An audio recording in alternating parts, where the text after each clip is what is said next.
Good evening. It's our Tuesday, July 14th City Council meeting. We're going to start in our 6 o'clock hour with an update on residential zoning. So I'll invite Ryan Hell, who is in our planning department, to get us going.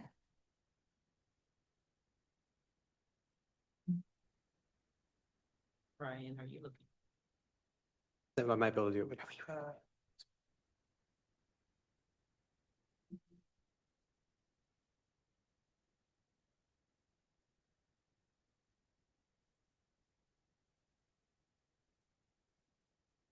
All righty. I swear I've done this before. And now it's working. All righty. So this evening, we're going to start out by giving you sort of an update of where we're at with our residential zoning in terms of implementation of our comprehensive plan. This is just kind of an overview of what we're going to touch on. We're going to give a brief summary of the comprehensive plan findings that led us to where we are. We're going to give you a brief summary of the residential and infill research that we did to inform where we're going. We're going to give you a brief summary and refresher on a unified development code in terms of the format that our updated zoning is going to take. And then we're going to actually get into the details of what that new residential and infill zoning is going to look like. So coming out of the comprehensive plan, some of our key findings from residents is that they highly value the existing character of their neighborhoods. They are open to development, but they want to make sure that that development is context sensitive and that residents are going to favor maintaining existing structures over new construction most of that time. And that gave us a couple of these key results here. One is that we want to establish appropriate infill development standards for the building form and materials. And then the key result 2.5 is we're going to modify the lot size and setback regulations to better align with historic neighborhood patterns. That one largely focusing on do our dimensional regulations reflect what those neighborhoods actually look like. So a brief summary of the research we did related to these key results. Under that dimensions element, looking at setbacks, the only setback we really looked at touching was providing a lesser setback for smaller accessory structures, largely those one-story garages that you see in a lot of older neighborhoods in Clayton. Revising the lot width for the R5 district. The character of that neighborhood is they tend to actually have a lot of 40-foot wide lots rather than the current 50 that it is. Looking at our density elements, the only density element we're looking at changing is the dwelling unit to lot area ratio in the R3 district, because that is actually a bit of a redundant language. The density in that district is equivalent to the lot area minimum, so adding that extra language doesn't really do anything extra. And then through this, we found that the R7 district has a few challenges related to it. It may actually be appropriate to rezone those properties to M3. R7 consists of 4 properties on South Brentwood between Bonham and Forest Park Parkway. So the effect would be limited, and the goal of that outcome is to bring those properties more in line with the character of the zoning of that area. On the infill side, we want to look at applying some of our existing height mitigation strategies across the residential districts. So we want to look at adding an infill section. We already have a lot of good methods in our urban design districts that we can look, adding across residential districts. We want to add some new strategies in. And then we also want to remove ineffective strategies. An example of that is that landscaping is often used as a height mitigation strategy to sort of it's proposed to buffer the height of new structures with old structures, but it's showing to be kind of ineffective. And just kind of a caveat about these infill recommendations is that they're not going to impact urban design districts. So urban design districts, if there's an item that is addressed in urban design district and the base zoning, that urban design district is going to take priority over that base zoning. But I'd like to reassure you that where we're going with this zoning is to set us up in a really good place where then we can reassess what those urban design districts are doing for us better. So a bit of an overview of where we're going with the format is we want to go to a unified development code for residential. For those of you that were here for the commercial, you might have seen this before, but just to kind of give an overview, right now, a lot of our zoning code is presented in a paragraph form. So if you want to see the maximum height of a building, you're going to read the maximum height is X. the direction that we're going with the Unified Development Code is it brings a lot of that format into, charts and graphs and things. And what that's able to do is really consolidate the amount of language that somebody has to dig through to understand the code. An example of what that looks like for residential is we currently have 95 sections and about 35,000 words across our residential zoning districts. We can talk about the same or more information in about 3,000 words. So a huge difference in what it takes to understand all of these zoning districts. So this page here is going to give a summary, and we'll get into some of these in more detail of what these sections are going to look like. And I'll give a brief summary of a couple of them that maybe didn't need their own slide. We added in a couple of definitions, just some definitions for, bay and oriel windows. Those are referenced in our zoning code, but we don't actually define what those are. We also added a definition for half story. Again, we reference half stories, but we don't actually define what that is. Our definition for half story is going to be that uppermost story comprising no more than 60% of the floor below, which is quite generous compared to a lot of half story regulations that you might see out there. And then in residential zoning, the only items I want to touch on is that there was no change to the purpose statements. They were just consolidated into their own section. And then applicability, that largely is just saying, are these regulations going to apply to, districts R1, R2, R3, et cetera. But let's get into some of the specifics of these other sections. So diving into our dimensional regulations. So this chart on the right is an example of what a unified development code looks like. This isn't the full dimensional section, but I wanted to give you an example of what it looks like while also making it still legible. Some of the changes that you will see is that R5 with minimum has been revised from 50 to 40 feet. We've removed that R3 dwelling unit ratio. A few other items is we've clarified our front setback requirements. So under the current regulations, the first thing that you're going to read is, in R2, your front setback is a minimum of X. Well, there's a subsection that says, actually, if your block is already developed, then you need to assess what the average of that block is. Well, pretty much every block in Clayton, every residential block is largely built out. So that's the one that most folks end up using. So we made that one the priority, the first thing that you're going to see. So that way people aren't backtracking on their designs, but we still call out if there's an undeveloped block, the sort of the process that they can take.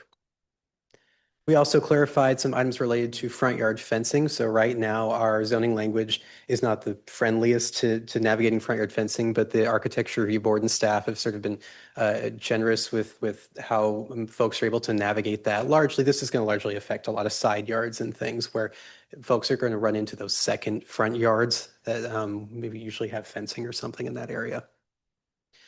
We also removed some redundant language found in a lot of sections. You're going to see language, in the current zoning that says, refer to this section for parking, refer to this section for nonconformities. In a unified development code, those are going to be clear and called out. We don't necessarily need to have a section in our, residential elements that refer to those sections. And then we also added in a call out for that reduced setback for accessory structures under 14 feet tall. So if you have a smaller accessory structure, we don't always need to abide by that deeper setback. It also has a buffering distance requirement from other structures. That way you're not going to get two accessory structures right across property lines from each other. Moving into our use regulations, some updates that you'll see here is we've removed offices from R4. Previously, offices were allowed in R4, but there was really specific language that you can tell it was geared towards specific properties, which now have been developed into residential properties. So it's no longer applicable. Pull that out. Restaurants are currently permitted in R6. R6 is largely the Morelands.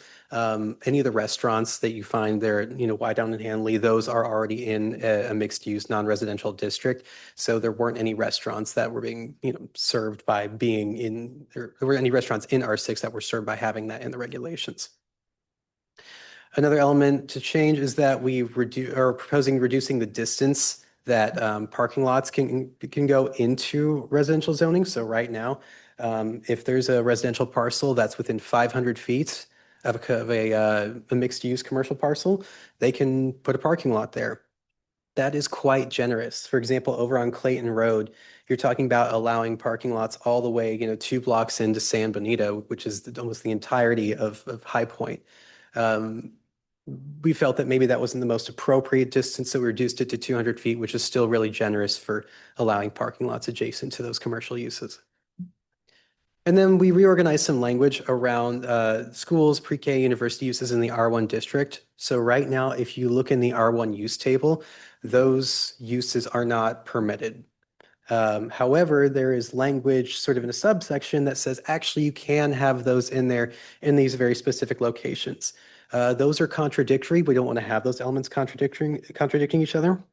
So we went ahead and added those in as conditional uses as they were in the spelled out language, and then polished that language a little bit to clarify, hey, even though these are conditionally allowed in the R1 district, they're still only allowed in these very specific areas. And it's largely over there on Forsyth, adjacent to WashU, where those are called out.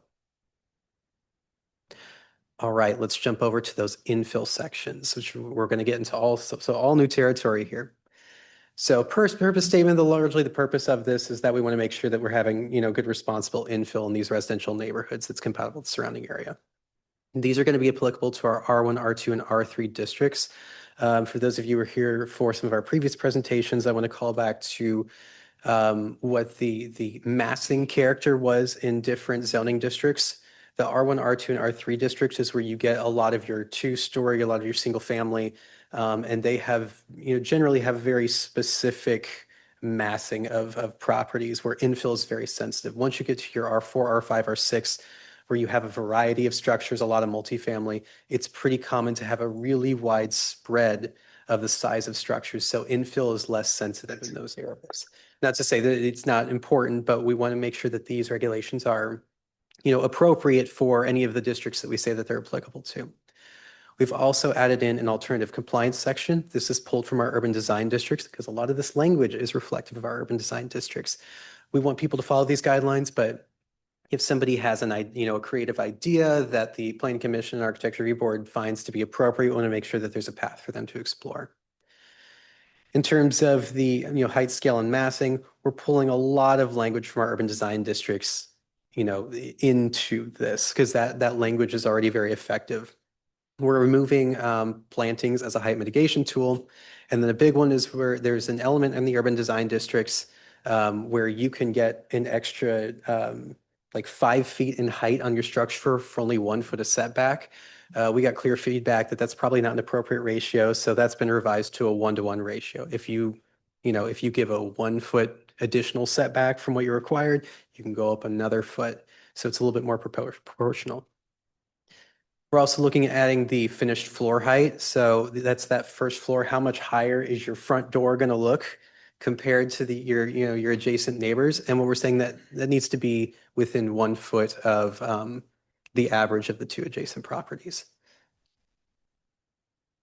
We're adding a basement exposure limit. And so what that's going to do is it's going to address where you have these large lower level facades. You'll probably see in some residential areas, particularly where there's a large front facing garage.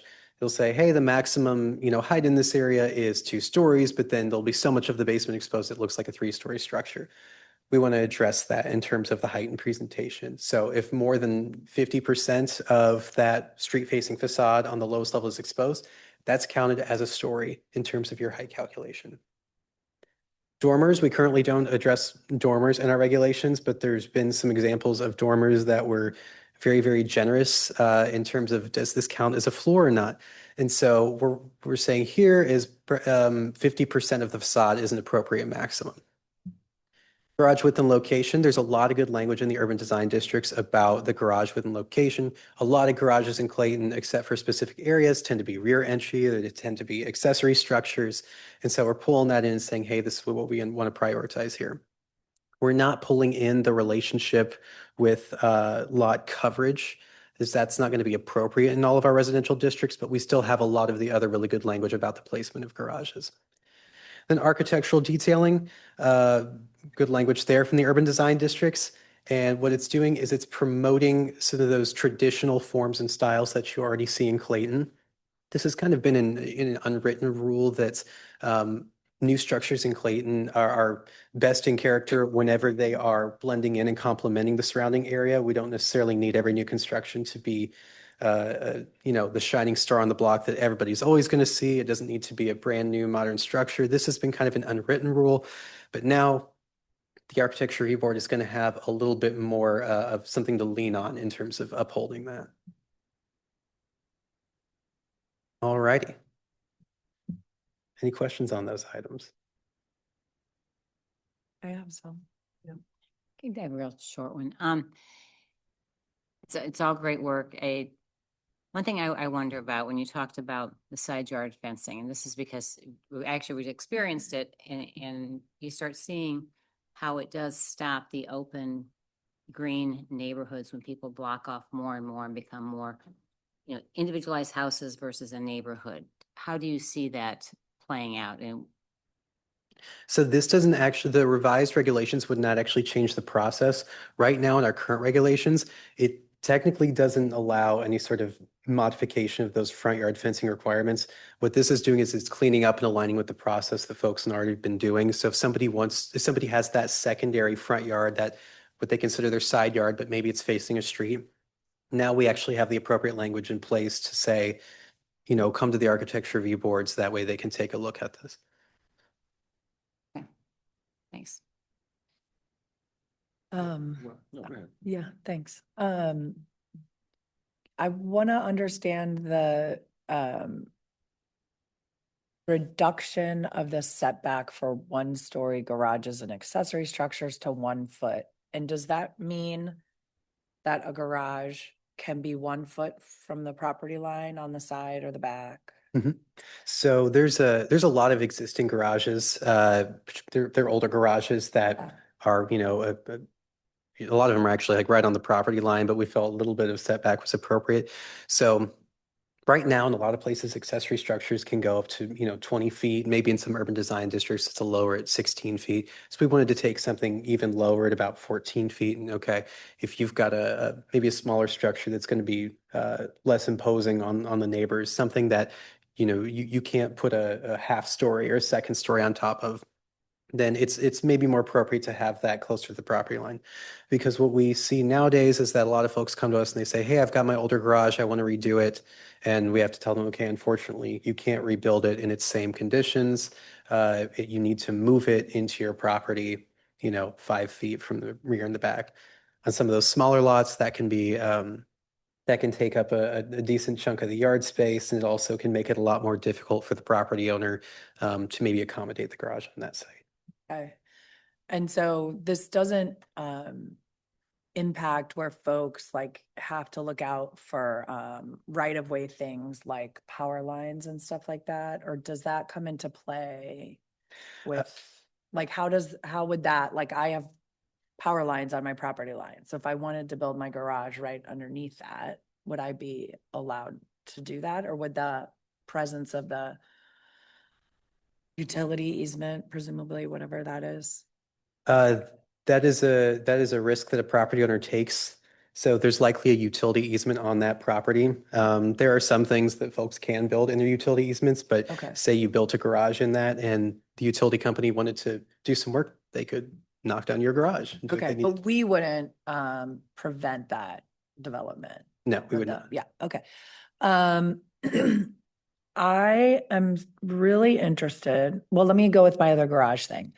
You said something about not pulling in language of lot coverage for garages. Yes. Didn't understand that. So in our urban design districts, I'm largely thinking of Clayton Gardens and Clayshire. The amount of lot that you get to cover, or I guess now it's our green space ratio. The amount of green space on your property is largely related to where your garage is. You get bonuses for putting that garage either rear facing, rear detached side, rather than having a front facing garage. Pulling that in wouldn't necessarily be appropriate in all of our neighborhoods. Those are effective in a place like Clayton Gardens. But if you look at some of our denser neighborhoods, like over in High Point, or if you look in Whiteout Forest, that's probably not going to be feasible on those properties.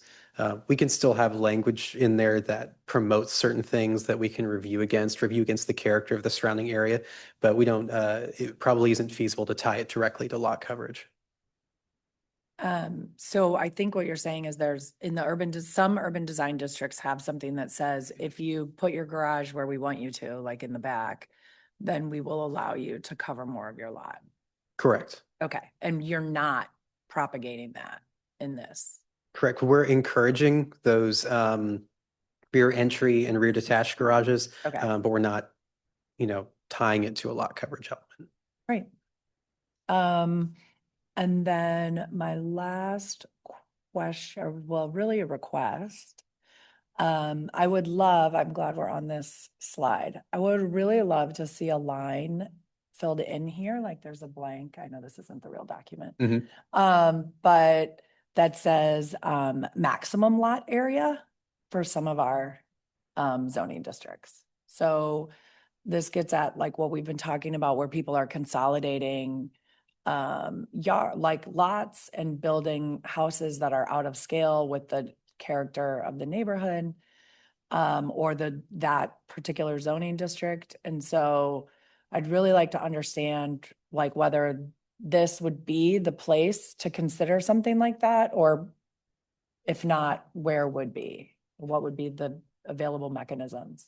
Yeah, so Anya and I have discussed this quite a bit, and what strategies might be available to us. Kind of the difficult reality of zoning, and I'm going to steal her language, is that the evolution of zoning in the United States is that it's largely been to mitigate the challenges that come with increases in density. So even if we created a lot size maximum, we could not stop somebody from doing some of the things that they've done before. Whether they want to build a really big garage for their property, or there was another property a couple years ago that they just tore down the adjacent home to build a bigger driveway. A lot size maximum is not necessarily going to solve that problem. In some communities, and this is very, very rare, this is like you'll find this in maybe Portland or Seattle, there are density minimums. Those tend to be in high density areas. There's just some structural challenges to trying to do that. Not to say that we couldn't add a line in there, but its effectiveness would probably be really limited. Are you saying it's not enforceable if we did that? So say we did a lot size maximum and we prevented somebody from consolidating two lots, they could still purchase the adjacent property and, do most of what they wanted with it. If they're putting in a big garage and it needs to be a dwelling unit, well, a lot of big garages in Clayton, they like double as pool houses or ADUs. It'd be really easy to start checking all the boxes that they need to meet the requirements to do what they want. No, go ahead, yeah. But there are communities that require, if you have a lot, the house has to be no building, and you can leave it empty, but if you build, you meet certain minimum requirements on size of house and things like that. Right? There are density minimums in some locations, but again, they're largely geared towards like multifamily structures. If we were to do, I'm trying to think of, what it would look like to present a density minimum in a single family district. Well, it can't be done with dwelling unit unless we're starting to get the duplex regulation. Are we regulating a size of a house? Are we, getting into the ratio of garage to dwelling area? Those are, that's a bit of uncharted territory. So I'm actually asking about, like, I understand some of what you're saying in terms of the challenges. And I mean, believe I remember us having a case before us recently in the last some number of months where, like somebody had two lots and just wanted a garage on one of them or something. Is that right? Mhm. And I'm trying to remember if like what the details of that were. The idea I have in my head is that I actually am not allowed to own a lot and only have a garage on it. But is that not accurate? Like what's the like I can have a lot and it can be vacant. I can have a lot and I can put a house on it and I can add accessory structures and things like that. but I can't have a lot and just build a garage and not have a home that's a dwelling unit if it's a residential zoning. If, if the garage is the only structure on that property, it becomes the primary structure. It needs to meet those primary structure setbacks, in which case this one did. If there's regulation specific to the certain types of things, like you need to meet the criteria of a dwelling unit, it's not a big stretch to go from just a garage to meeting the criteria of a dwelling unit, because Like you most, put in a toilet and, yeah, I mean, this happens all the time with, like, accessory dwelling units and pool houses. They'll, most of the time it's folks, they take the kitchen out of the pool house so that way they can not have to come through the ADU process. But the Did they consolidate that lot? yes, So they were. So, but my point is, like, if they didn't consolidate the lot, right. we yeah. would have let them do it? Like, they'd be allowed to do it? they'd be able to build a garage. Yes. Like, they Even could though that build a was- lot on a garage on a lot that has nothing else on it. As long as it met all of the qualifications for the primary structure, you could build what's largely a garage. Yes.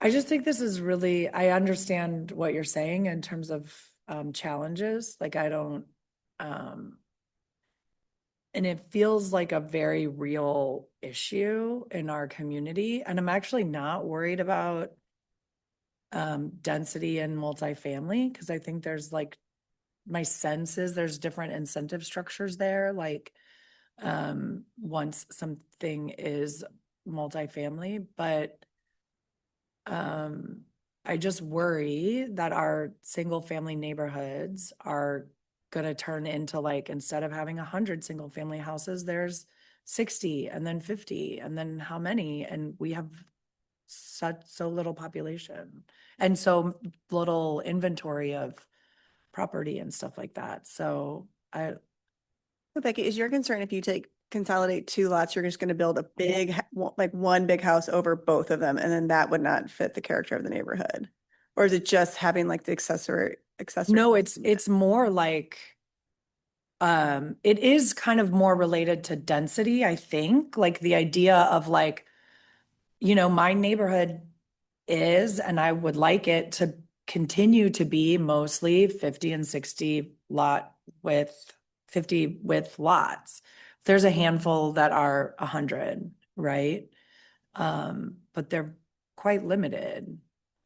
And I would prefer that they not all become 100-foot lots. And I don't know, I mean, I might be like over emphasizing the risk, and we can move on so people can ask other questions. This is just something I'm really Ryan knew interested you were in. gonna ask this question. Yeah, like, he's like, Anna and I talked about it. Well, basically, what Ryan's doing here really focuses on what we're seeing most often. I know that's one case. But yeah. we're not getting a lot of people who are willing to spend the money that land costs in Clayton trying to do that. But so the priority that we've done here is looking at what we are seeing, which is usually a tear down of a single family for a single family, that sort of a process. So mining that infill. The larger piece, though, that will require more steps. There isn't a roadmap in place.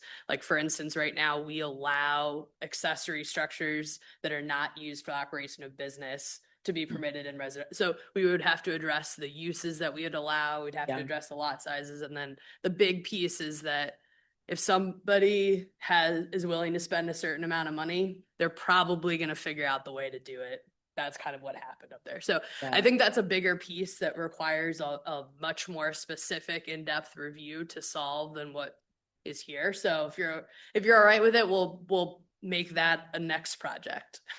Thank you very much. Yeah. And I just want to say that I support that. Becky, I think I do too. I mean, I think I would much rather be, even though we might not see people doing it right now, I would rather be proactive about preventing, I think, what happened in our community rather than reactive. It's like, oh, shoot, well, this happened once. I don't think it's going to happen again. Well, then all of a sudden it does happen again. It is. So There's a lot of unintended. So Yeah, I can totally, No, I yeah. totally appreciate that. And I don't want to that's why I'm like, I'm not going to Right. design it, but Yeah. I'm gonna keep challenging you It to is. It's a- be like, you get to be so creative. Well, and I We're think asking we you. maintain a certain amount of density, but we also don't want to do what a lot of zoning has done, which is artificially inflated the cost to be a homeowner Yeah. by saying you have to have a 5,000 square foot structure to have a home in Clayton. You know, yeah. that's going to have a lot of unintended consequences, but those are the things that we'll have to really evaluate.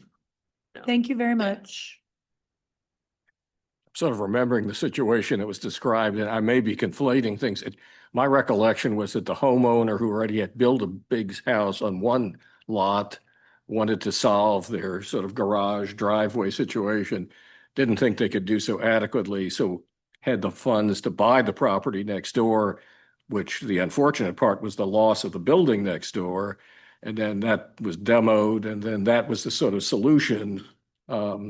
I remember at the time, I think when Becky brought it up, I'd never heard of maximum lot size. I'd always heard about a minimum. So I actually looked it up, and I agree with what Ryan is saying, is that there are places that have dealt with that, but at least what I read about is it is very difficult to accomplish. Doesn't mean we shouldn't. Maybe we should continue to look at it, but that was kind of the problem. There was more the loss of the property next door that resulted from the consolidation, and then as the plan evolved, it wasn't that someone then built a mega home on 2 lots. They had the house, and anyway. I was sort of curious, since we have a lot of the same architects who show up in Clayton all the time, especially on single family. We all know there are 3 or 4 who seem to show up all the time. I'm just wondering, in terms of these new regs, is this something we would at some point kind of run by some of the architects we see a lot, just to sort of see their response to it? Because I'm always wondering about the efficiency of the process and added costs that might be associated with it. That shouldn't be our determination if architects don't like it. It's really what we want. But nonetheless, I'm sort of curious whether you see that as part of the process of at some point trying to sort of gauge attitudes of people we see in front of the ARB a lot. Yeah, and I hope that any of our architects or regular applicants, they can respond to these items we're presenting just as any residents can. And I hope that those folks that do look at this regularly would provide us some feedback. And I assume it's probably rhetorical. Did you think this much shortened, simplified version will be easier for folks to deal with than what we have right now? And when I mean folks, meaning applicants. Mm-hmm. Well, if I may be candid for a moment, people don't like reading, and when they see a paragraph, they get really scared. This happens all the time in emails. My hope is that with a unified development code, people are going to be less overwhelmed by all the different sections and all of the layers of words, and it's going to feel a lot more approachable to folks. Yeah. Mhm. Jeff? Yeah, so I would just one, I concur with Becky and Susan and others about, I think it's a sticky issue, but I think coming up with some process, if we can, to help try to control the construction of mega homes, if you will, would be nice if we can get there. 2 other questions. One, picking up on Gary's thing. I'm assuming the answer is yes, but I don't want to assume on this. Will Planning Commission and other folks like that have comments on this, or will this be presented to them as well, since there's some architects and others on that group? This will actually be presented to the Planning Commission at their next meeting on Monday. Okay, cool. And I assume the answer is they're grandfathered in, but for folks that have already put yard fencing in and some of that items, that'll all just stay. We won't require them to make any changes if we put this all through. Correct. Yeah. So if there's an element of a property that's non-conforming, then, if that were to somehow be affected by a project or something they wanted to do, they could then look at our non-conforming section. But just because we maybe update a regulation doesn't mean that somebody has to then go, tear down something that they've constructed. Okay. I knew that I knew that for like the bigger stuff. I was thinking of some of the fencings and things like that. So, okay. That was all I had. Thank you, Ryan. I just had a question about like the roof line. Is that, or like the overall roof height of these new constructions? I didn't know if that was addressed. So we pulled in a lot of language from those urban design districts. One of the challenges is getting folks to use it. What this is going to allow us to do, and I'm thinking on my nerdy side here, is whenever I write a staff report, in all of our zoning districts now, I'm going to have a section to refer to, or not just me, whoever's writing the staff report. They're going to have a section to refer to specifically about those roof heights and forms. Kind of an interesting example of this is now in our commercial zoning districts, we have a really robust architectural section. Well, in one of our, one of the first projects to go through that, we were actually able to sort of redesign the way that we evaluate those properties and directly respond to each section. Now with, this codified element, we'll have a way to do that. And so, we see example of a lot of shallow pitched roofs and giant structures. We'll actually have some language to respond to that. And the architecture review board is going to have some really good language to respond to that. Like, can you give me an example of that? And I'm just asking because when I see like a lot of these new builds just surrounded by existing, I'm talking mostly, actually, I'm specifically talking about residential. Mhm. It's such a drastic difference. And then, you just kind of look across a street and it's like, it just sticks out every time. And it's a lot and I just remember like when I was on the ARB, it's like the average roof height and all that, but then it would be like, oh, but this one's like 10 feet higher. And it like worked, but I never understood like how we can like bring that down a little bit just so that it does just fit within the characteristics of our existing neighbors. So a good example, and I'll look on this screen here of that picture, and I guess you could look at both of those pictures there. Those are both height mitigation strategies there. We had some what I'll call like scapegoats or like easy outs in like the current Clayton Gardens Clayshire. That's that, setback, expanded setback ratio. It's the using plantings as a height buffer. There's been a lot of ways that folks could say, well, no, I'm meeting all of these regulations. What do you mean? By removing some of those ineffective tools, we can now lean on these other tools more. And we can actually, if a project comes before us, we can put in a staff report, hey, all of these surrounding properties have these high pitched roofs. They have these dormers. This one has a flat roof, staff are of the opinion XYZ. But like, does roof line get taken into consideration with that? That's what it would be directly addressing.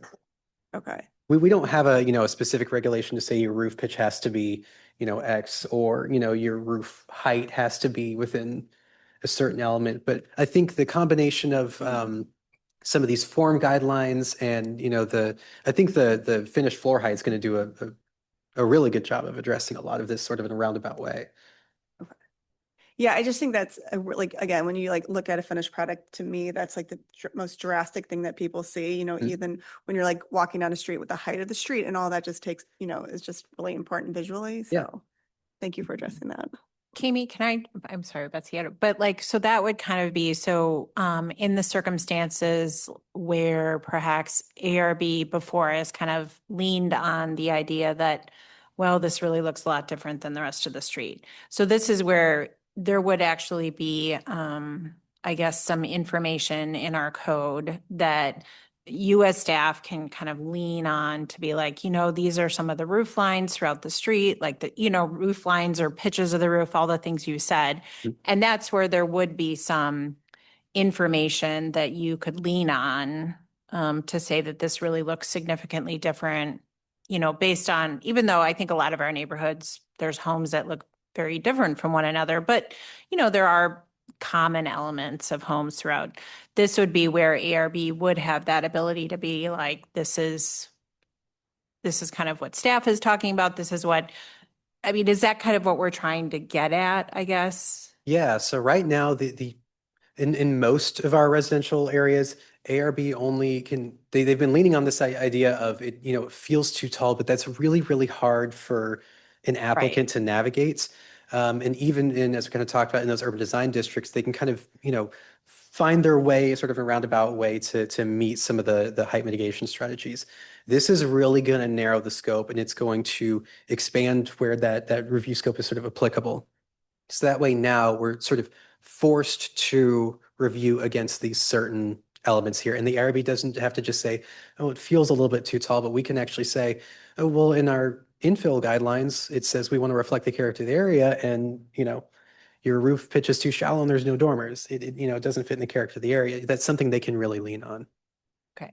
And that, would you think just, and then process wise, if somebody submitted a house, I guess, would you guys reach out to them beforehand, or would that be something that would just come out in the staff report?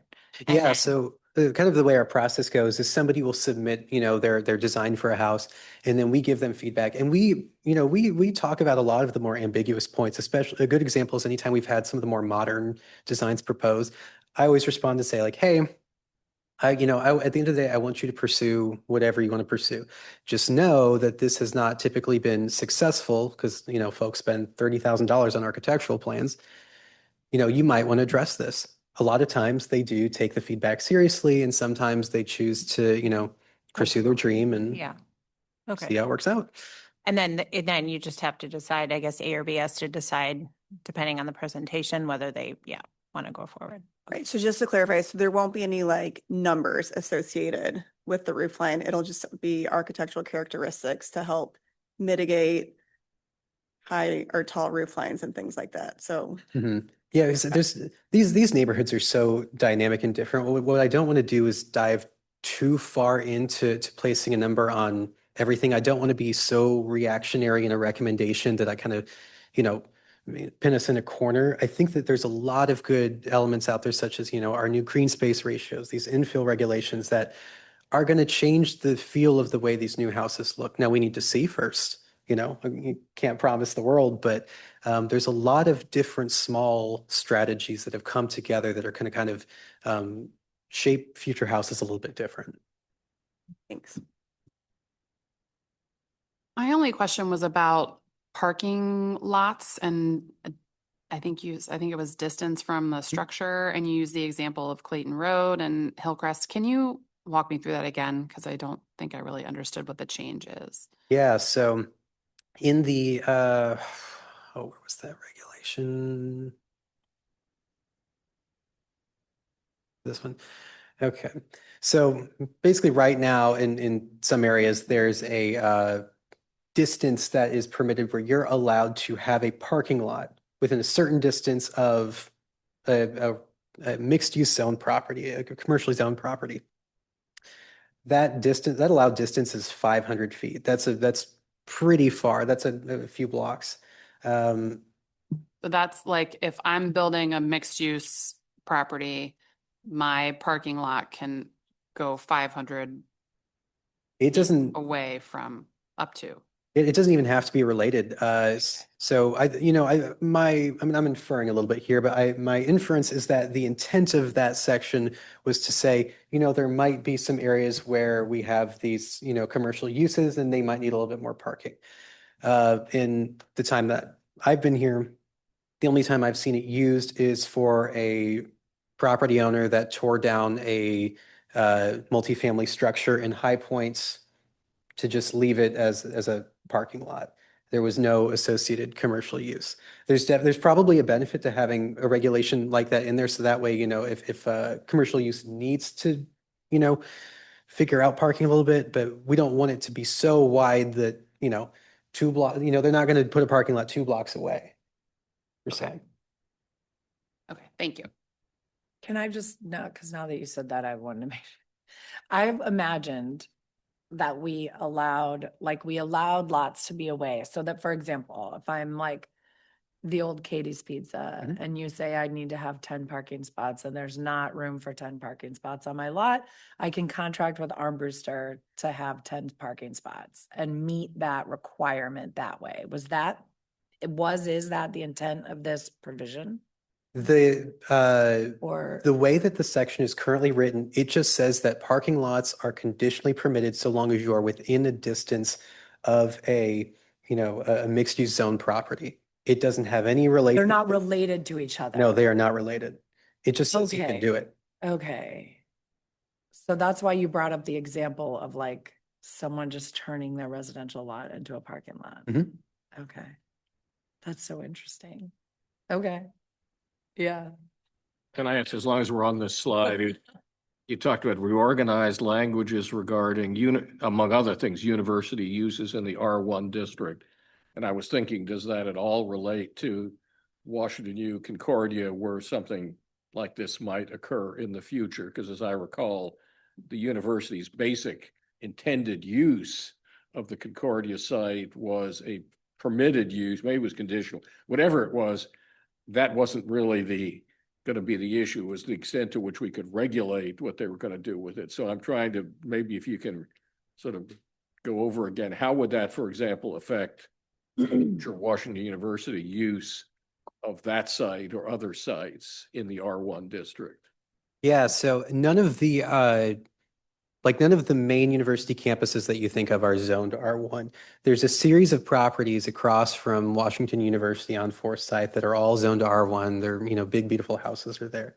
And so the language that was in this section, you can tell, is organized around the uses that are there. And so basically what it's allowing is saying, hey, you as WashU, you own these properties. Maybe it's not WashU. There's like a preschool that's over there. There's other education uses.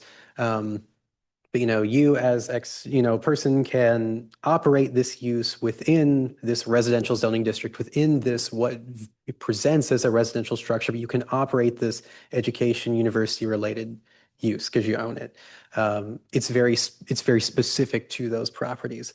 But the language as it's currently written is really contradictory. Because if it's not in our use table, like if it doesn't say, permitted or conditional, it's not allowed.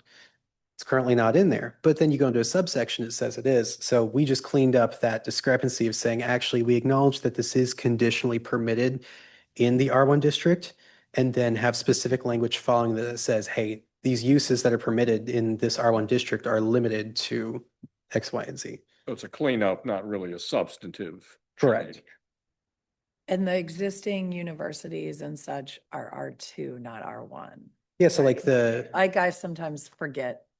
yeah, like your South Florida campus, that's R2. Yeah, totally. Thank you. These are all, so none of these necessarily changed, the Cs and the Ps, like nothing. Like this table just basically brought in, took language from paragraphs and put it in a table. So we are, our use tables, they're just kind of a list form. The changes that you're going to see are those ones that are listed there. Like we took things out that are no longer relevant. The only thing that we added in there was that conditional use related to some of those uses in R1.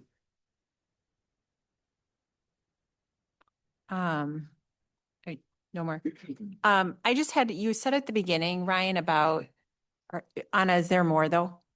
Yeah, go ahead, because I can ask, go ahead, yes. I thought maybe we were at the end. No, oh gosh, okay, go ahead. Yeah.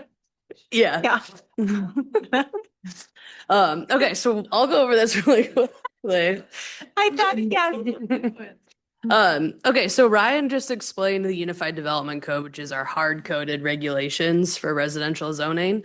Then we also have architectural guidelines, which are adopted by the ARB. With guidelines, as Ryan explained, these are not hard-coded. So the formal process of requesting relief from our Code of Ordinances is either through the variance process from the Board of Adjustment, or we have specific provisions that are outlined under a process of alternative compliance where they can ask for relief or waivers from the ARB for more design-related components rather than the setbacks or the other zoning requirements, dimensional standards that the Board of Adjustment oversees. So the architectural guidelines were adopted by the ARB to try and help decision makers be consistent and also identify to residents and designers what the priorities are. But these ARB guidelines can be waived completely by the ARB without following that process, that kind of burden of proof that an applicant has for a variance or for alternative compliance. So what we're proposing to do is replace these architectural guidelines with neighborhood pattern books, building off of the neighborhood character inventory that we did over the last year.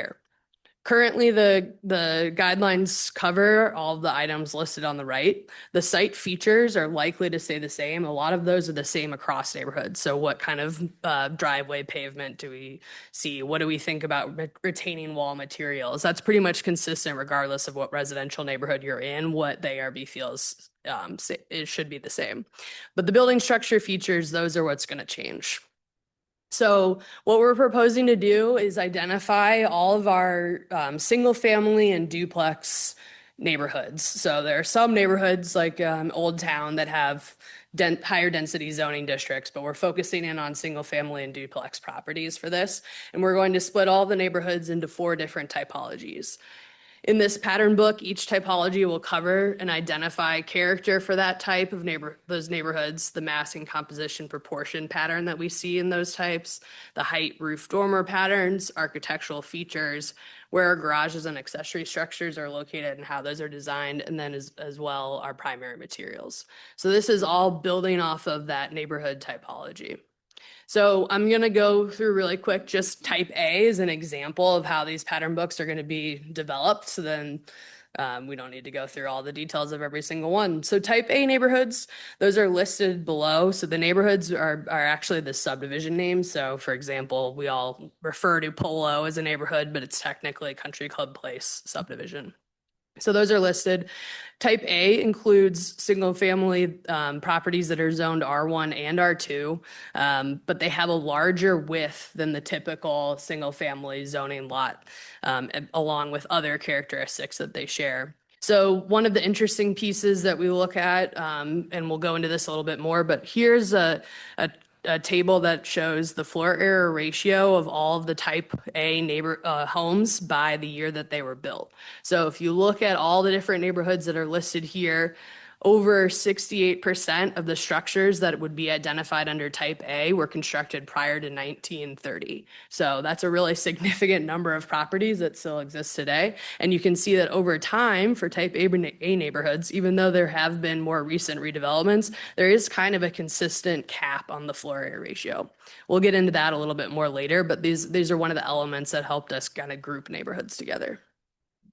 For massing, composition, and proportion, we went through and looked at some of the massing elements that are common to the housing that you'd see. So in the pattern book, we'll have what's shown here, examples of the massing that we would support that would be more appropriate to fit in with the character of those neighborhoods, as well as some examples of massings that would not be compatible. So in this case, we really talk about the wider lots, allowing for more step downs in the massing on the sides of structures. The wider lots also allow for more variation within the step backs of that facade, but we also maintain a really balanced and proportional facade. So then we kind of go into the height, roof, and dormers, and that's where we identify maybe what types of features on the massing you could use. So for example, here in the front facade, it's more of an asymmetrical facade, but it still appears very balanced because of how they use different heights and roof lines, balancing out with the windows. So we'll kind of identify how those elements would be appropriate based on the typology. For architectural details, we will go into identifying what the common architectural inspirations or kind of influences are. So we don't have an architect that did all this. So again, it's not hard coded, but we talk about what you can see here is the patterns. So some neighborhoods will have a really consistent pattern. If you zoomed in on the map at Claverack Park, there's a really, really high number of homes that were influenced under Tudor compared to some of our other neighborhoods like Carswald, where you start to see that influence more of the federal neoclassical, and then you have that mixed Mediterranean, et cetera. So some of the specific neighborhoods will be called out under a type if there is a more specific pattern that's identified within that neighborhood, and then other ones would just fall under that larger category. So here's where we start to look at some of the elements that you were talking about, Kami, where we might pull out specific design elements that would help infill homes match what's happening in the context surrounding them. We'll also go into garage and accessory structures and materials. These are a little bit more standard across the types, but as Ryan talked about, that influence of placing the garages in the rear, what do accessory structures look like in terms of their form and their height and their massing. So again, some of the language that Ryan mentioned within our code of ordinances will be a little bit more general. And then the ARB will have these typology books that might help them drill down in specific neighborhoods to pull from for that code. So really more where we're looking for feedback on this is the discussion of floor area ratio. So I know this came up under previous conversations about the neighborhoods, and there was a lot of interest in having some sort of a floor area ratio cap. And we talked about how that might be a little bit difficult with neighborhood variations. What we've landed on is using FLORA ratio as one of the tools within a neighborhood pattern book. So this is not a hard code number. So it's not like you're building height, which is in your code of ordinances and says, here's the actual codified maximum. Instead, for the different typologies, we are recommending an FAR cap with some exceptions for certain neighborhoods. So this would be something that doesn't have the process of having to go through the Board of Adjustment to get a variance to change if you were going to construct slightly larger, but it would create more of a platform for the Plan Commission ARB to review the FLORA ratio as one of the tools along with the other infill ones. So looking at this this chart. So the top one is includes all 4 of the neighborhood typologies from the map I showed you earlier, or the chart I showed you earlier with just type A. So the darker blue, that's the type A. The interesting thing here to look at is type B, so this medium blue color. So again, we have a lot of homes that are constructed over in the same time period, but all of the homes, once you start around 2000 and later, the FLORA ratio of those jumps up significantly compared to type A, which has been an average of a pretty consistent FLORA ratio over time. This lighter color here, this is the Clayshire and Tanglewood neighborhoods. So they pretty much have all been built around that same time period, really aside from a couple of homes haven't had any constructed here. And then type C, this is where we get into a lot of our duplex neighborhoods. So Old Town, when we look at High Point, so just west of Des Moines, so we have some of those duplexes. The similar pattern though with type B and C, where the more recent developments have had a larger size to them. So when we look at our distribution, you can see with Clayshire, it's easy to set a cap with that type because there's a really tight distribution. So just like the maps we looked at that Ryan created previously when we were looking at FLORA ratio and lot size and lot width and all of those elements, as we start to get to the higher density areas, the type C, once we're introducing those duplexes, that's where we start to see a really more spread with our FLORA ratio. So what I'm proposing here is the cap based on looking at the average and the spread of the neighborhood types. And then we've identified a few exceptions. So some neighborhoods that maybe stray a little bit more from that average of that neighborhood type. So over here is where the dark line identifies the proposed cap for that type A, B, C, and D. And then the dashed lines identify specific neighborhoods where we've proposed an exception to that cap. So in the instance of type A, we're raising that cap a little bit for Ellenwood and Skinker Heights, which are 2 of the neighborhoods under type A that have the smaller lot sizes, average lot sizes. So that's where we found that under the proposed 0.3 cap, there would be a lot more non-conforming. We don't want to completely tie people so that nobody can ever improve their home, build a screen porch or anything like that. We're not trying to stop that type of development. We're just trying to use this as one of the tools along with something else to really impact the form. So there are in type B, we've identified Davis Place, Hillcrest as having a slightly lower cap than the rest of type B. And then even lower than that is Moreland's Northmore Park, which is just this little few properties right here. Remertz, which is this area over here.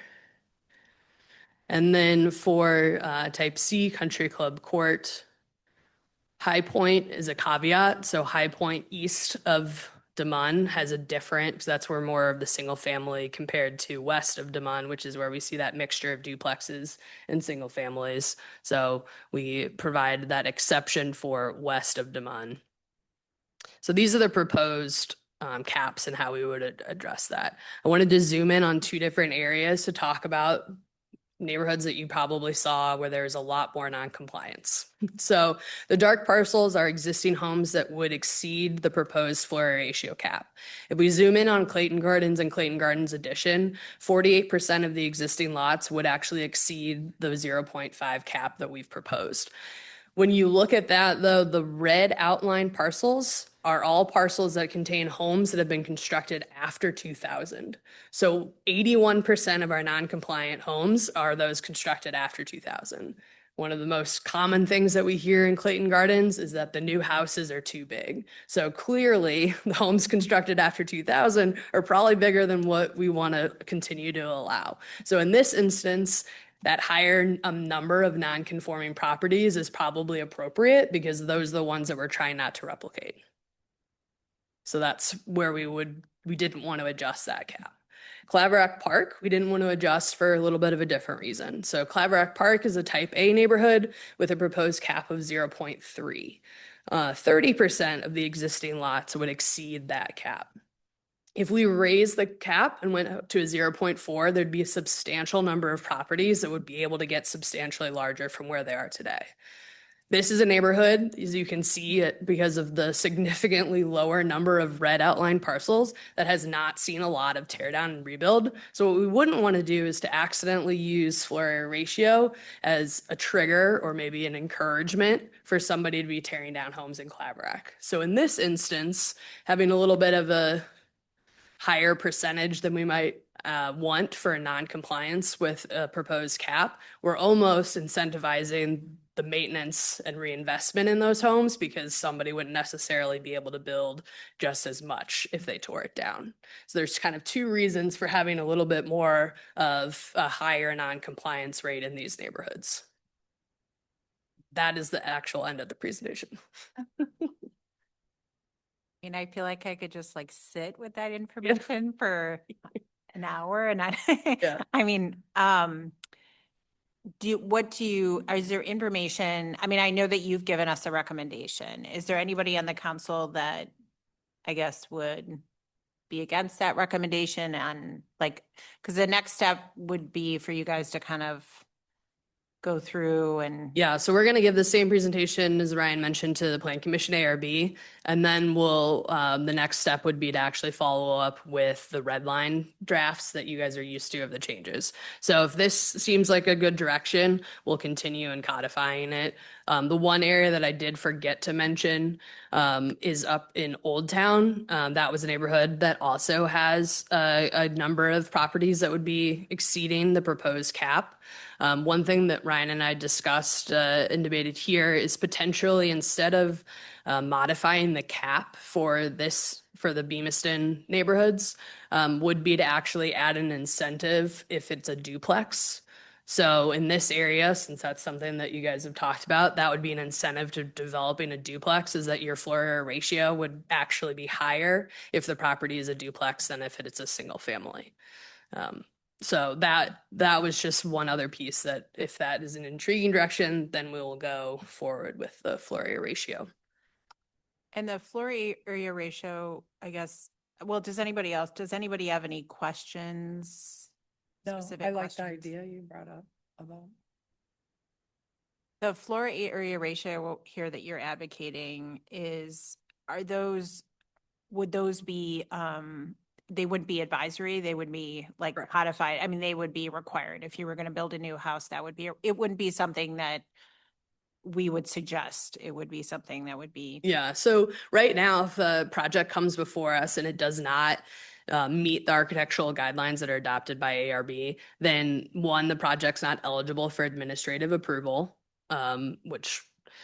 so they would have to go to ARB, or two, they have to ask ARB to waive it.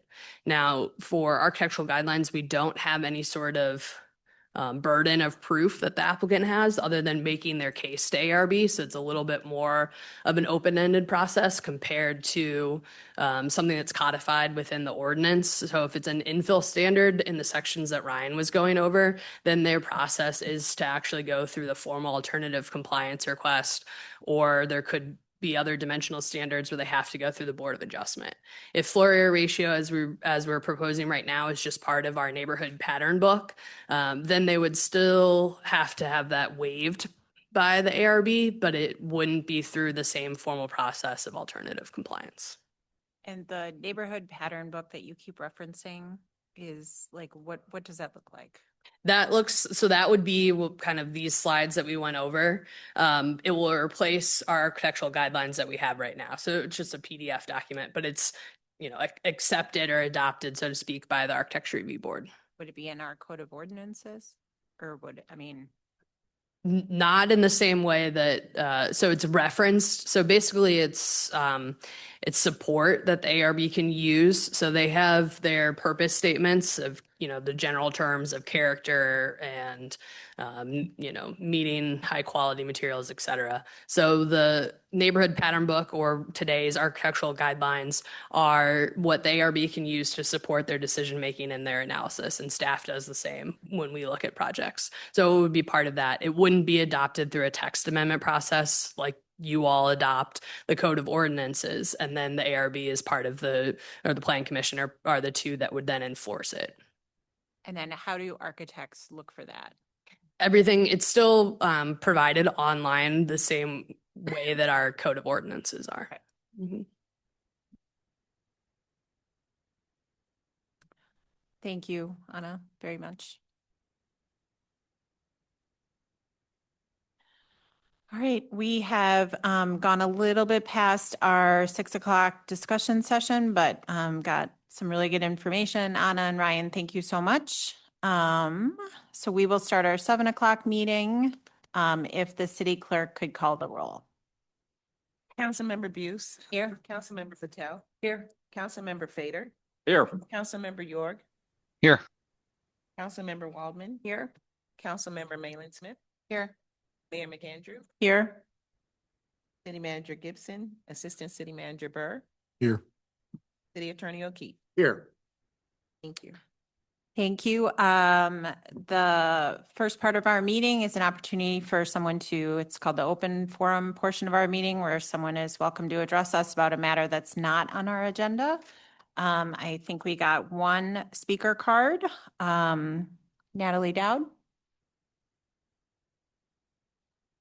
And Natalie, just a reminder that you have 3 minutes. My name is Natalie Dowd and I'm in Ward 2.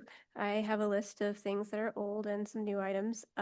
1, in my opinion, automatic license plate readers are wrongly named. They are automatic vehicle readers. They capture the make, model, license plate, car color, body damage, accessories, added hardware, decals, and stickers of every vehicle.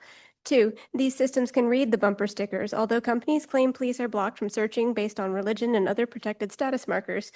This does not mean the feds are restricted in the same way. 3, the readers capture pictures of every single vehicle that passes into view every single time. This is an insane amount of data. Flock has lied about the security of the system, and they have been hacked by Ben Jordan and unknown others. 4, Flock sells data to the federal government and unknown others. 5, Flock allows interagency sharing, which means police department in Georgia can track the plates of someone in California. 6, women and their friends and family have been stalked by former partners in several states, leading to police getting fired and even arrested. 7, the ACLU is firmly against AI surveillance for reasons they have clearly outlined in multiple publications.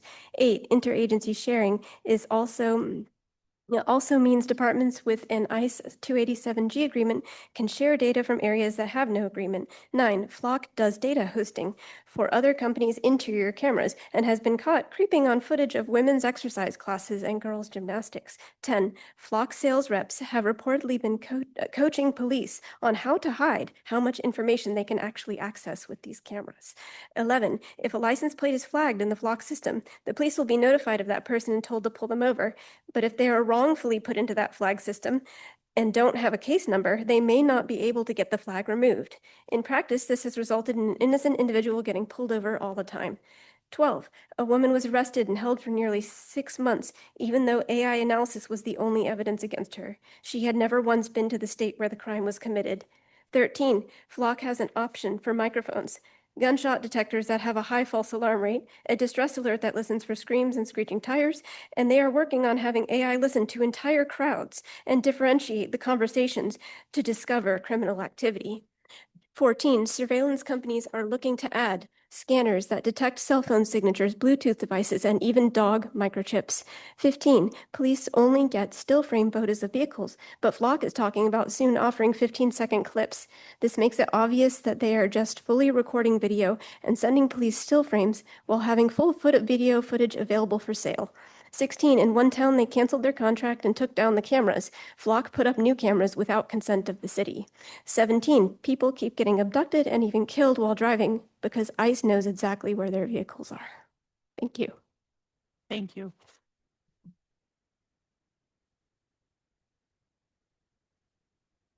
Moving on to our agenda, the first item on our agenda is our consent agenda. I'll open the discussion. Are there any questions or comments on either of the matters on the consent agenda? Seeing none, Councilmember Buse. I introduced bill number 7164. think approve- just- Oh, I'm sorry, reading the Okay. wrong line there. Mhm. I move to approve the consent agenda. Second. Any discussion? Councilmember Buse, Aye. Councilmember Patel, Aye. Councilmember Fader, Aye. Councilmember York, Aye. Councilmember Waldman, Aye. Councilmember Malin Smith, Aye. Mayor McAndrew. Aye. Thank you. The next item on our agenda is appointing some new directors to the Danielle Community Improvement District. Thank you, Madam Mayor. On February 12th, 2013, the City of Clayton created the Danielle Community Improvement District, CID, for the property located at 216 North Merrimack Avenue, now operating as a Hampton Inn and Suites. The CID imposes an additional 1% sales tax on the hotel. The CID uses the revenues from the sales tax to reimburse the developer for certain eligible redevelopment costs. CID is governed by a 5-member board of directors appointed by the mayor with the consent of the city council. Only authorized representatives of property owners within the CID may be appointed to the board of directors. In this case, the developer is the sole property owner within the CID. Current directors are listed below. The CID is requesting the appointment of Christina Williams, replacing Christina Phillips, to serve through February 12th, 2028. Our recommendation is to approve the attached ordinance. Thank you. I'll open the discussion. Are there any questions or comments from the city council? There's no one in the audience, and I don't think there's any questions online. Councilmember Buse. Okay, I'll now introduce bill number 7164, approving the appointment to be read for the first time by title only. Second. Any discussion? Mr. City Attorney. Bill number 7164, first reading, an ordinance of the city of Clayton, Missouri, approving the appointment of the board of directors for the Danielle Community Improvement District. All those in favor? Aye. Aye. Aye.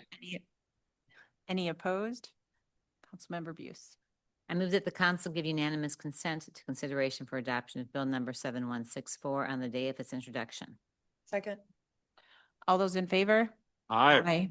Any opposed? The vote passes 7-0. Let the minutes reflect that the council has given unanimous consent. I introduce bill number 7164, approving the appointment to be read for the second time by title only. Second. Any discussion?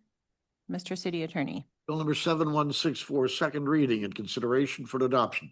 An ordinance of the city of Clayton, Missouri, approving the appointment to the board of directors for the Danielle Community Improvement District. Councilmember Buse, Aye. Councilmember Patel, Aye. Councilmember Fader, Aye. Councilmember York, Aye. Councilmember Waldman, Aye. Councilmember Malin Smith, Aye. Mayor McAndrew. Aye. Thank you. The next item on our agenda is a contract extension with Republic Services. Thank you, Madam Mayor. The City of Clayton entered into contracts with Allied Services, LLC, doing business as Republic Services of Bridgeton for single-family and multifamily waste collection on May 31st, 2023. The multifamily contract was subsequently amended on September 29th, 2023. The services provided through the contracts began on October 1st, 2023, and will expire on September 30th, 2026. The attached ordinance would exercise the options in the existing contracts to extend the contracts for 2 additional one-year periods through September 30th, 2028. The rates established by the amended extended contracts are increased by 1% over the original option rates established in 2023. This increase is due to increased labor and fuel costs experienced by the waste hauler, as well as revenue losses related to a reduction of multifamily containers. All other contract terms remain unchanged. Recommendation is to approve the First Amendment to the Single-Family Waste Management Contract and the Second Amendment to the Multifamily Waste Management Contract between the City of Clayton, Missouri and Allied Services, LLC. Thank you. I'll open the discussion. Are there any questions or comments from the council?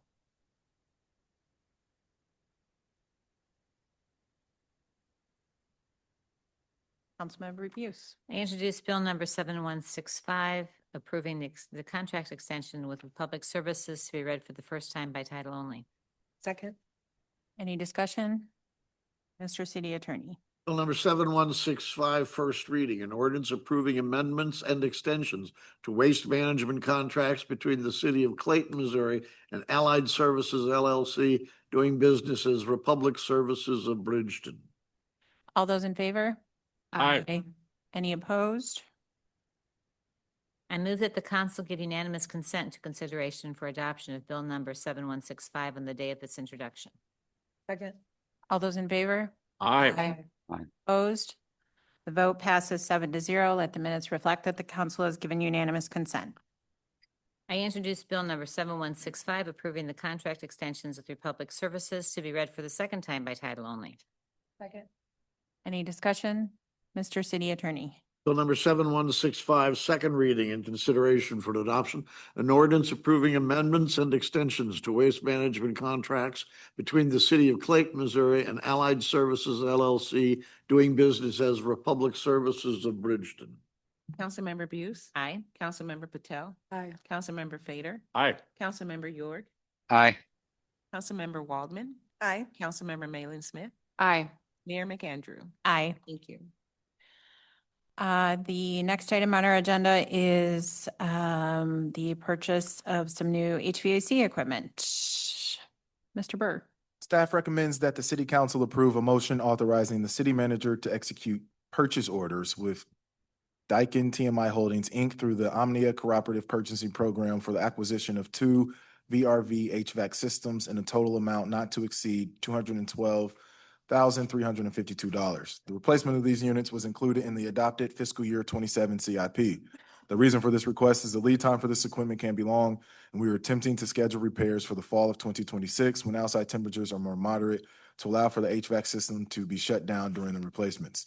Council approval is required because this purchase constitutes a capital expenditure and commits facility equipment replacement fund dollars from future fiscal years in advance of those budget years to accommodate extended manufacturing lead times.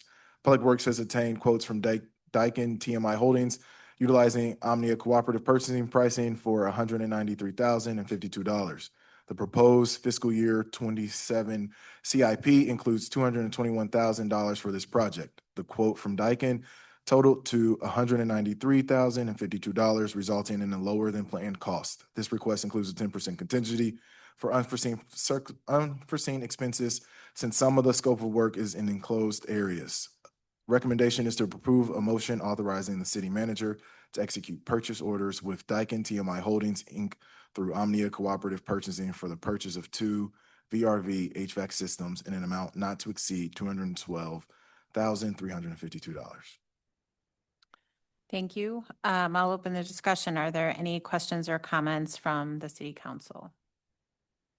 This is at the police building, Yes, right? yes. Yes. Thank you. And do Mr. we Vader? know, Oh, go ahead, Jeff. Go ahead. sorry, do we know how old the ones are that we're replacing?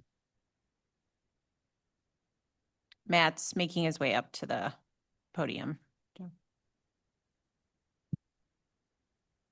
Great question. I don't have that information.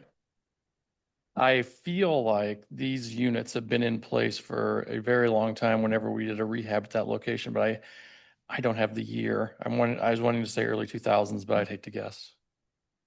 Okay. And are they still operating okay, or are they failing and that's part of the need? They'll need occasional maintenance more frequently, and there are 8 of these units in total. So that's why it is a 4-year phased project. And when these units are replaced, we have to reconfigure some space. So there was mention about the confined space. The new units are a little bit larger, have different requirements. But in order to not have such a big impact, we've phased these in. So they're still operational, but we're just anticipating as we get more maintenance requirements on them that we should be replacing them. Okay. Thank you. Yeah. Matt, are we replacing ones that are the worst performing, or are you just replacing them? I mean, you said these are only 2 of 8. Correct. It's 2 of 8. It'd be the ones that we've had the most problems with as far as any maintenance. So yes, it would be hopefully to cut down the maintenance bill, and then the next 3 years we'd replace the others. So are all 8 of them the same vintage? I believe so, yes. So we can look forward to this coming and every, okay, thank you. Any other questions or comments? Just one more, Mayor. Matt, I assume each of these will operate independently of each other, or is there a risk that the new ones will overpower the other ones and cause larger problems if they all work integrated together? Well, they do work integrated together, but not in a fashion that is a concern. Okay. The system over there is more complex than I've ever cared to even learn about, and I don't know it all. But that isn't a concern. But it does work as a system. But it is zoned. I'm not sure if it's 2 per zone, but we're not aware of that being a concern. Okay, thank you. Yep. Any other discussion? Councilmember Buse.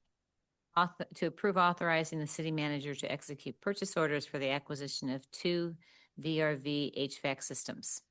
Second. Any discussion? All those in favor? Aye. Any opposed? The vote passes 7-0. All right. We have come to the end of our agenda. Why don't we haven't done a roundtable in a little bit.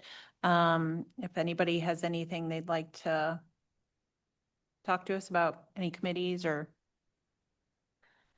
It's been a busy summer, but I can't think of anything for this moment. All right.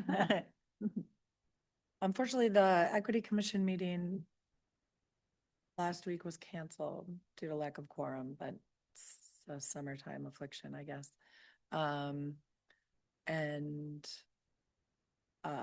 Susan and I met with some folks to talk more about Flock and hear some concerns and follow up on our immigration discussions at that Equity Commission. So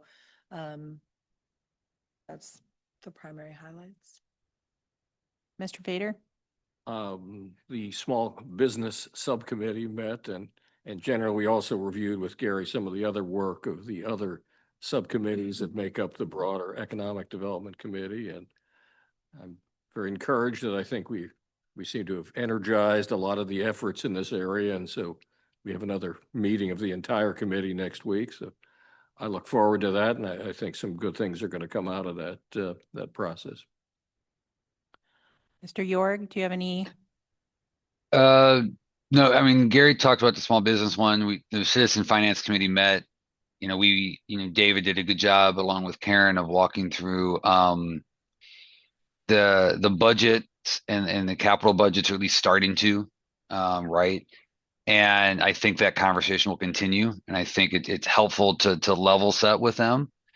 I think more to come. We have a meeting, I think, next Friday to can kind of continue that conversation. So nothing imminent, if you will, yet, but know that is they are taking it seriously, similar to the way Gary described the small business committee. And we'll see what happens as we go through the full budget process. It looks like we're generally doing it either probably right after we've all talked about it as more of an educational component at this point. But we'll see where that goes as we continue to talk about revenue and expenses for the city down the line. So that was it. Yeah, so the special business district committee met, and we had a great introduction to it's called Placer AI, which allows us to gather some information just based on people's locations, just like how they come in and out of our city, where they attend events, where do they go afterwards. So very excited to hopefully see some good information from that. And then our Parks and Rec we had last week, and got a lot of great updates for some of the finished projects that they had done, which included the pool grates have all been replaced down at the pool. All the tennis lights are finally completed and done, and they're all, dark sky. All the requirements for dark sky are there. And then the Oak Knoll Park lights have been ordered. We're still waiting a little bit for that to be installed. The Hanley House exterior, they completed the foundation and the masonry repairs, so that's exciting. And then that's, and then we had a parking subcommittee today, and we saw some new signs that we're hoping can be put on all of the private garages, but that allow public parking, so that, you know, when you drive through the city, you know where public parking is available, even though it looks like a private garage, you know, so that's exciting. And then just a little bit on a personal note, I just wanted to send like a heartfelt thank you to Chief Rhodes, our fire chief, and all of the Clayton first responders who traveled to southern Missouri to assist with the rescues and evacuations during the devastating floods. I get emotional. Two of my sons had to be lifted out of their camp, and you know, they both came back smiling and described it as more of an adventure than anything. And so the fact that they never realized the true danger is a testament to the professionalism, care, and calm that our first responders brought to a very scary situation. And I'm just so grateful for all they did. And Clayton is just so incredibly fortunate to have, you know, them serving our community. So thank you. Appreciate it. Kami stole all of my updates. I'm teasing. But I want to echo everything that she said, because 2 of my kids and 3 of my sister's kids were also at camp and were airlifted out. And I know that I had attempted to reach Chief Rhodes, not knowing that he was going to be leading the effort down there. And I had no sooner sent a text to him that he appeared on my television in the press conference, and it was like an immediate calm sort of washed over me, knowing that our leadership was leading the charge down there too. So not only the chief and the folks from the Clayton Fire Department that helped out, but the camp staff and all the first responders and the volunteers that were at the school giving the kids stuffed animals and Chick-fil-A. So anyway, very, very grateful that it did not turn out differently. So. Thank you. I don't have any big updates. I've been going to a lot of meetings, a lot of subcommittee meetings. I will tell everybody I went to an art fair board meeting last week, and the art fair is right around the corner. Everyone's invited to the reveal, which is mid-August. I don't know, June, did you send around that reveal to so hopefully everybody got that. It's a fun event, so hopefully everybody can go. It's a nice kind of beginning to the art fair season. So yeah, Susan. And I did forget one thing, on a much lighter but very community note, with our police dog, of course, being the star of the event, but we did have. Oh, your Ward 2? The Ward 2 Yes. Block party. I didn't have any business meetings this last week, but I did have the party. The Ward 2 Block party was very successful. We were over there, and from, you know, young children to people even older than me, and just people that I had run into, whatever. It was just very, very neighborhoodly. And I think people really enjoyed having it right in our neighborhood. So that's a great move. We have some local musicians that I hopefully next year versus a DJ, we can have them perform, which would add a whole other layer to it. But a very successful event, and thanks to all the staff and everyone who made that happen. Great, thank you.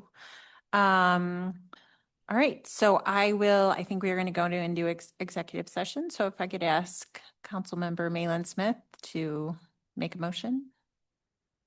I move that the council hold a closed meeting with a closed vote and record as authorized by sections 610.0211, 2, and 3, revised statutes of Missouri relating to legal issues, real estate, and/or personnel, negotiation of a contract pursuant to sections 610.021, 12 RSMO, and/or proprietary information pursuant to section 610.02115, and/or information related to public safety and security measures pursuant to section 610.02118 and 19 RSMO. Second. Councilmember Buse. Aye. Councilmember Patel. Aye. Councilmember Fader. Aye. Councilmember York. Aye. Councilmember Waldman. Aye. Councilmember Malin Smith. Aye. And Mayor McAndrew. Aye, Thank you. thank you. Mr. Rafato, we will be closing this Zoom session, so you'll have to log on to the Zoom session link that was sent out earlier this afternoon.